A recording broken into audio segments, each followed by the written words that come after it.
Capítulo 3 do Poder Judiciário. Seção 1. Disposições Gerais. Artigo 92. São órgãos do Poder Judiciário. Artigo alterado pela Emenda Constitucional número 45 de 2004. Inciso 1. O Supremo Tribunal Federal. Inciso 1-A. O Conselho Nacional de Justiça. Inciso 2.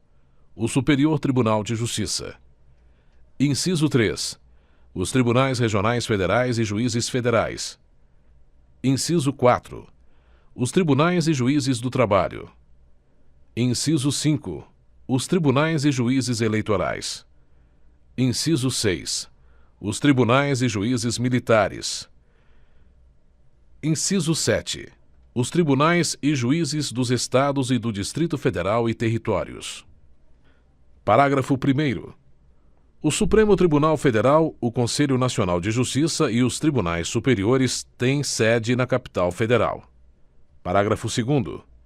O Supremo Tribunal Federal e os Tribunais Superiores têm jurisdição em todo o território nacional. Artigo 93. Lei complementar de iniciativa do Supremo Tribunal Federal disporá sobre o Estatuto da Magistratura, observados os seguintes princípios. Artigo alterado pelas emendas constitucionais número 19 de 1998, número 20 de 1998 e número 45 de 2004. Inciso 1. Ingresso na carreira, cujo cargo inicial será o de juiz substituto, mediante concurso público de provas e títulos, com a participação da Ordem dos Advogados do Brasil em todas as fases, exigindo-se do bacharel em Direito, no mínimo 3 anos de atividade jurídica e obedecendo-se, nas nomeações, à ordem de classificação. Inciso 2. Promoção de entrância para entrância, alternadamente por antiguidade e merecimento, atendidas às seguintes normas. Alínea A. É obrigatória a promoção do juiz que figure por 3 vezes consecutivas ou 5 alternadas em lista de merecimento. Alínea B. A promoção por merecimento pressupõe 2 anos de exercício na respectiva entrância e integrar o juiz à primeira quinta parte da lista de antiguidade desta, salvo se não houver com tais requisitos quem aceite o lugar vago. Alínea C.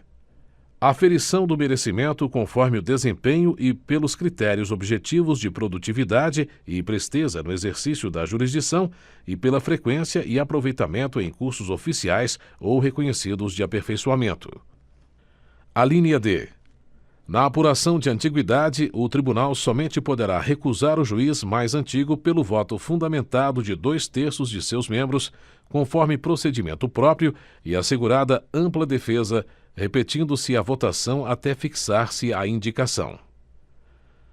Alínea E. Não será promovido o juiz que, injustificadamente, retiver autos em seu poder além do prazo legal, não podendo devolvê-los ao cartório sem o devido despacho ou decisão. Inciso 3. O acesso aos tribunais de segundo grau far-se-á por antiguidade e merecimento alternadamente apurados na última ou única entrância. Inciso 4. Previsão de cursos oficiais de preparação, aperfeiçoamento e promoção de magistrados, constituindo etapa obrigatória do processo de vitaliciamento à participação em curso oficial ou reconhecido por Escola Nacional de Formação e Aperfeiçoamento de Magistrados. Inciso 5. O subsídio dos ministros dos tribunais superiores corresponderá a 95% do subsídio mensal fixado para os ministros do Supremo Tribunal Federal e os subsídios dos demais magistrados serão fixados em lei e escalonados em nível federal e estadual, conforme as respectivas categorias da estrutura judiciária nacional, não podendo a diferença entre uma e outra ser superior a 10% ou inferior a 5%, nem exceder a 95% do subsídio mensal dos ministros dos tribunais superiores, obedecido em qualquer caso o disposto nos artigos 37, inciso 11 e 39, parágrafo 4º. Inciso 6. A aposentadoria dos magistrados e a pensão de seus dependentes observarão o disposto no artigo 40. Inciso 7. O juiz titular residirá na respectiva comarca, salvo autorização do tribunal. Inciso 8.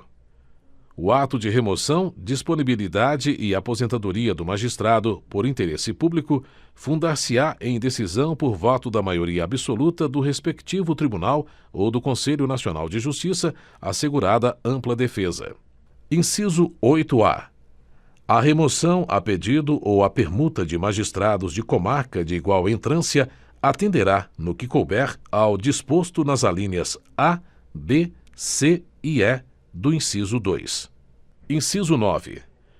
Todos os julgamentos dos órgãos do Poder Judiciário serão públicos e fundamentadas todas as decisões, sob pena de nulidade, podendo a lei limitar a presença em determinados atos às próprias partes e a seus advogados, ou somente a estes em casos nos quais a preservação do direito à intimidade do interessado no sigilo não prejudique o interesse público à informação. Inciso 10. As decisões administrativas dos tribunais serão motivadas e em sessão pública, sendo as disciplinares tomadas pelo voto da maioria absoluta de seus membros. Inciso 11. Nos tribunais com número superior a 25 julgadores, poderá ser constituído órgão especial com o mínimo de 11 e o máximo de 25 membros para o exercício das atribuições administrativas e jurisdicionais delegadas da competência do Tribunal Pleno, provendo-se metade das vagas por antiguidade e a outra metade por eleição pelo Tribunal Pleno. Inciso 12. A atividade jurisdicional será ininterrupta, sendo vedado férias coletivas nos juízos e tribunais de segundo grau, funcionando nos dias em que não houver expediente forense normal, juízes em plantão permanente. Inciso 13. O número de juízes na unidade jurisdicional será proporcional à efetiva demanda judicial e à respectiva população. Inciso 14. Os servidores receberão delegação para a prática de atos de administração e atos de mero expediente sem caráter decisório. Inciso 15. A distribuição de processos será imediata, em todos os graus de jurisdição. Artigo 94. 1/5 dos lugares dos tribunais regionais federais, dos tribunais dos estados e do Distrito Federal e territórios será composto de membros do Ministério Público com mais de 10 anos de carreira e de advogados de notório saber jurídico e de reputação ilibada com mais de 10 anos de efetiva atividade profissional, indicados em lista sêxtupla pelos órgãos de representação das respectivas classes. Parágrafo único. Recebidas as indicações, o tribunal formará a lista tríplice, enviando-a ao Poder Executivo, que nos 20 dias subsequentes escolherá um de seus integrantes para nomeação. Artigo 95. Os juízes gozam das seguintes garantias: : Artigo alterado pelas emendas constitucionais número 19 de 1998 e número 45 de 2004. Inciso 1. Vitaliciedade, que no primeiro grau só será adquirida após 2 anos de exercício, dependendo a perda do cargo, nesse período, de deliberação do tribunal a que o juiz estiver vinculado e nos demais casos de sentença judicial transitada em julgado. Inciso 2. Inamovibilidade, salvo por motivo de interesse público, na forma do artigo 93, inciso 8. Inciso 3. Irredutibilidade de subsídio, ressalvado o disposto nos artigos 37, incisos 10 e 11, 39, parágrafo 4º, 150, inciso 2, 153, inciso 3 e 153, parágrafo 2º, inciso 1. Parágrafo único. Aos juízes é vedado: Inciso 1. Exercer, ainda que em disponibilidade, outro cargo ou função, salvo uma de magistério. Inciso 2. Receber, a qualquer título ou pretexto, custas ou participação em processo. Inciso 3. Dedicar-se à atividade político-partidária. Inciso 4. Receber, a qualquer título ou pretexto, auxílios ou contribuições de pessoas físicas, entidades públicas ou privadas, ressalvadas as exceções previstas em lei. Inciso 5. exercer a advocacia no juízo ou tribunal do qual se afastou antes de decorridos 3 anos do afastamento do cargo por aposentadoria ou exoneração. Artigo 96. Compete privativamente. Artigo alterado pelas emendas constitucionais 19 de 1998 e número 41 de 2003. Inciso 1. Aos tribunais. Alínea A. Eleger seus órgãos diretivos e elaborar seus regimentos internos, com observância das normas de processo e das garantias processuais das partes, dispondo sobre a competência e o funcionamento dos respectivos órgãos jurisdicionais e administrativos. Alínea B. Organizar suas secretarias e serviços auxiliares e os dos juízos que lhes forem vinculados, velando pelo exercício da atividade correicional respectiva. Alínea C. Prover, na forma prevista nesta Constituição, os cargos de juiz de carreira da respectiva jurisdição. Alínea D. Propor a criação de novas varas judiciárias. Alínea E. Prover, por concurso público de provas ou de provas e títulos, obedecido o disposto no artigo 169, parágrafo único, os cargos necessários à administração da Justiça, exceto os de confiança assim definidos em lei. Alínea F. Conceder licença, férias e outros afastamentos a seus membros e aos juízes e servidores que lhes forem imediatamente vinculados. Inciso 2. Ao Supremo Tribunal Federal, aos tribunais superiores e aos tribunais de justiça, propor ao Poder Legislativo respectivo, observado o disposto no artigo 169, Alínea A. A alteração do número de membros dos tribunais inferiores. Alínea B. A criação e a extinção de cargos e a remuneração dos seus serviços auxiliares e dos juízos que lhes forem vinculados, bem como a fixação do subsídio de seus membros e dos juízes, inclusive dos tribunais inferiores, onde houver. Alínea C. A criação ou extinção dos tribunais inferiores. Alínea D. A alteração da organização e da divisão judiciárias. Inciso 3. Aos tribunais de justiça julgar os juízes estaduais e do Distrito Federal e territórios, bem como os membros do Ministério Público, nos crimes comuns e de responsabilidade, ressalvada a competência da Justiça Eleitoral. Artigo 97. Somente pelo voto da maioria absoluta de seus membros ou dos membros do respectivo órgão especial poderão os tribunais declarar a inconstitucionalidade de lei ou ato normativo do poder público. Artigo 98. A União, no Distrito Federal e nos territórios e os estados criarão: Artigo alterado pelas emendas constitucionais número 22 de 1999 e número 45 de 2004. Inciso 1. Juizados especiais providos por juízes togados ou togados e leigos competentes para a conciliação, o julgamento e a execução de causas cíveis de menor complexidade e infrações penais de menor potencial ofensivo, mediante os procedimentos oral e sumaríssimo permitidos, nas hipóteses previstas em lei, a transação e o julgamento de recursos por turmas de juízes de primeiro grau. Inciso 2. Justiça de paz, remunerada, composta de cidadãos eleitos pelo voto direto, universal e secreto, com mandato de 4 anos e competência para, na forma da lei, celebrar casamentos, verificar, de ofício ou em face de impugnação apresentada, o processo de habilitação e exercer atribuições conciliatórias sem caráter jurisdicional, além de outras previstas na legislação. Parágrafo 1º. Lei Federal disporá sobre a criação de juizados especiais no âmbito da Justiça Federal.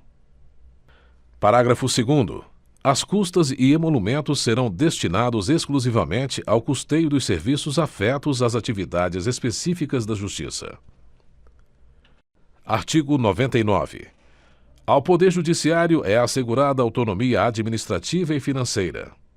Artigo alterado pela Emenda Constitucional número 45 de 2004.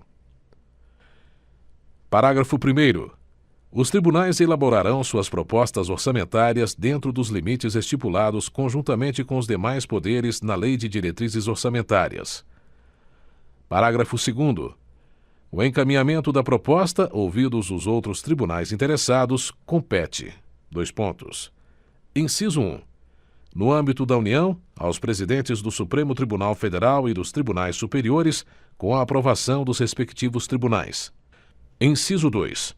No âmbito dos Estados e no do Distrito Federal e territórios, aos presidentes dos tribunais de justiça, com a aprovação dos respectivos tribunais. Parágrafo 3º.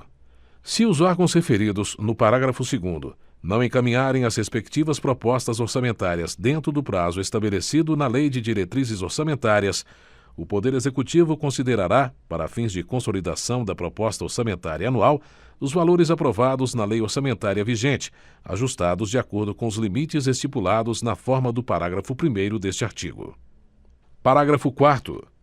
Se as propostas orçamentárias de que trata este artigo forem encaminhadas em desacordo com os limites estipulados na forma do parágrafo 1º, o Poder Executivo procederá aos ajustes necessários para fins de consolidação da proposta orçamentária anual. Parágrafo 5º. Durante a execução orçamentária do exercício, não poderá haver a realização de despesas ou a assunção de obrigações que extrapolem os limites estabelecidos na Lei de Diretrizes Orçamentárias, exceto se previamente autorizadas mediante a abertura de créditos suplementares ou especiais. Artigo 100. Os pagamentos devidos pelas fazendas públicas, federal, estaduais, distrital e municipais, em virtude de sentença judiciária, far-se-ão exclusivamente na ordem cronológica de apresentação dos precatórios e à conta dos créditos respectivos, proibida a designação de casos ou de pessoas nas dotações orçamentárias e nos créditos adicionais abertos para este fim. Parênteses. Artigo alterado pela Emenda Constitucional número 62 de 2009. Fecha parênteses. Parágrafo 1º. Os débitos de natureza alimentícia compreendem aqueles decorrentes de salários, vencimentos, proventos, pensões e suas complementações, benefícios previdenciários e indenizações por morte ou por invalidez, fundadas em responsabilidade civil, em virtude de sentença judicial transitada em julgado, e serão pagos com preferência sobre todos os demais débitos, exceto sobre aqueles referidos no parágrafo 2º deste artigo. Parágrafo 2º. Os débitos de natureza alimentícia cujos titulares tenham 60 anos de idade ou mais na data de expedição do precatório, ou sejam portadores de doença grave, definidos na forma da lei, serão pagos com preferência sobre todos os demais débitos até o valor equivalente ao triplo do fixado em lei para os fins do disposto no parágrafo 3º deste artigo, admitido o fracionamento para essa finalidade, sendo que o restante será pago na ordem cronológica de apresentação do precatório. Parágrafo 3º. O disposto no caput deste artigo relativamente à expedição de precatórios não se aplica aos pagamentos de obrigações definidas em leis como de pequeno valor que as fazendas referidas devam fazer em virtude de sentença judicial transitada em julgado. Parágrafo 4º. Para os fins do disposto no parágrafo 3º, poderão ser fixados, por leis próprias, valores distintos às entidades de direito público, segundo as diferentes capacidades econômicas, sendo o mínimo igual ao valor do maior benefício do regime geral de previdência social. Parágrafo 5º. É obrigatória a inclusão no orçamento das entidades de direito público de verba necessária ao pagamento de seus débitos, oriundos de sentenças transitadas em julgado, constantes de precatórios judiciários apresentados até 1º de julho, fazendo-se o pagamento até o final do exercício seguinte, quando terão seus valores atualizados monetariamente. Parágrafo 6º. As dotações orçamentárias e os créditos abertos serão consignados diretamente ao Poder Judiciário, cabendo ao presidente do tribunal que proferir a decisão exequenda determinar o pagamento integral e autorizar, a requerimento do credor e exclusivamente para os casos de preterimento de seu direito de precedência ou de não alocação orçamentária do valor necessário à satisfação do seu débito, o sequestro da quantia respectiva. Parágrafo 7º. O presidente do tribunal competente que, por ato comissivo ou omissivo, retardar ou tentar frustrar a liquidação regular de precatórios, incorrerá em crime de responsabilidade e responderá também perante o Conselho Nacional de Justiça. Parágrafo 8º. É vedada a expedição de precatórios complementares ou suplementares de valor pago, bem como o fracionamento, repartição ou quebra do valor da execução para fins de enquadramento de parcela do total ao que dispõe o parágrafo 3º deste artigo. Parágrafo 9º. No momento da expedição dos precatórios, independentemente de regulamentação, deles deverá ser abatido, a título de compensação, valor correspondente aos débitos líquidos e certos, inscritos ou não em dívida ativa e constituídos contra o credor original pela fazenda pública devedora, incluídas parcelas vincendas de parcelamentos, ressalvados aqueles cuja execução esteja suspensa em virtude de contestação administrativa ou judicial. Parágrafo 10. Antes da expedição dos precatórios, o tribunal solicitará à fazenda pública devedora, para resposta em até 30 dias, sob pena de perda do direito de abatimento, informação sobre os débitos que preencham as condições estabelecidas no parágrafo 9º para os fins nele previstos. Parágrafo 11. É facultada ao credor, conforme estabelecido em lei da entidade federativa devedora, a entrega de créditos em precatórios para a compra de imóveis públicos do respectivo ente federado. Parágrafo 12. A partir da promulgação desta emenda constitucional, a atualização de valores de requisitórios após sua expedição até o efetivo pagamento, independentemente de sua natureza, será feita pelo Índice Oficial de Remuneração Básica da Caderneta de Poupança e, para fins de compensação da mora, incidirão juros simples no mesmo percentual de juros incidentes sobre a caderneta de poupança, ficando excluída a incidência de juros compensatórios. Parágrafo 13. O credor poderá ceder total ou parcialmente seus créditos em precatórios a terceiros, independentemente da concordância do devedor, não se aplicando ao cessionário o disposto nos parágrafos 2º e 3º. Parágrafo 14. A cessão de precatórios somente produzirá efeitos após comunicação por meio de petição protocolizada ao tribunal de origem e à entidade devedora. Parágrafo 15. Sem prejuízo do disposto neste artigo, lei complementar a esta Constituição Federal poderá estabelecer regime especial para pagamento de crédito de precatórios de estados, Distrito Federal e municípios, dispondo sobre vinculações à receita corrente líquida e forma e prazo de liquidação. Parágrafo 16. A seu critério exclusivo e na forma de lei, a União poderá assumir débitos oriundos de precatórios de estados, Distrito Federal e municípios, refinanciando-os diretamente.